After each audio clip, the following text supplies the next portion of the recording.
চলেন দেখি ঈদের নামাজ কিভাবে আদায় করতে হয়। আমি খুব শর্টকাট সিম্পলি আপনাদেরকে দেখাচ্ছি। আপনাকে এটা খেয়াল রাখতে হবে যে ঈদের নামাজের ভিতরে রয়েছে 6টা জাহিদ তাকবীর। কিছু তাকবীরে কান পর্যন্ত হাত তুলে নাভির নিচে বাঁধতে হয়, আর কিছু তাকবীরে কান পর্যন্ত হাত তুলে হাত ছাড়তে হয়। দেখেন কিভাবে আমি ঈদের নামাজ আদায় করি। সর্বপ্রথম আপনাকে আল্লাহু আকবার বলে এইভাবে নিয়ত বাঁধতে হবে।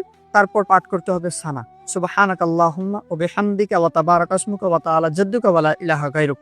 যখন সানা পাঠ করা হয়ে যাবে তখন দ্বিতীয় নাম্বার তাকবীর। দ্বিতীয় নাম্বার তাকবীরে কান পর্যন্ত হাত তুলে ছেড়ে দিতে হবে, যেরকম আল্লাহু আকবার। দুইটা হয়ে গেল। এবার তৃতীয় নাম্বারেও কান পর্যন্ত হাত তুলে ছেড়ে দিতে হবে, যেরকম আল্লাহু আকবার। তৃতীয় নাম্বার গেল।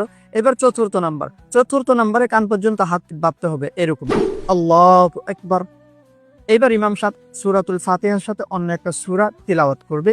তারপর ইমাম সাহেব রুকু আর সিজদা করবে। দ্বিতীয় নম্বর রাকাতে ইমাম সাহেব যখন সাজদা থেকে দাঁড়াবে, ইমাম সাহেবের হাত এইভাবে বাঁধাই থাকবে। সর্বপ্রথম ইমাম সাহেব সূরাতুল ফাতিহার সাথে অন্য একটা সূরা তিলাওয়াত করবে। সূরা তিলাওয়াত করার পর জায়েদ 3টা তাকবীর দিবে, আর 3টা তাকবীরেই কান পর্যন্ত হাত তুলে হাত ছেড়ে দিতে হবে, যেরকম আমি দেখাচ্ছি।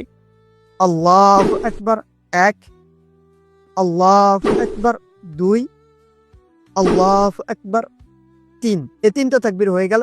এবার চতুর্থ নাম্বার তাকবীর যেটা দিবে সেটা হবে রুকুর তাকবীর।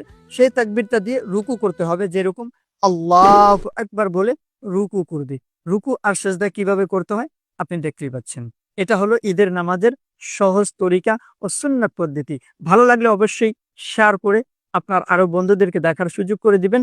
আর এইরকম ইসলামিক ভিডিও পেতে আমাকে ফলো করে আমার সাথেই থাকবেন।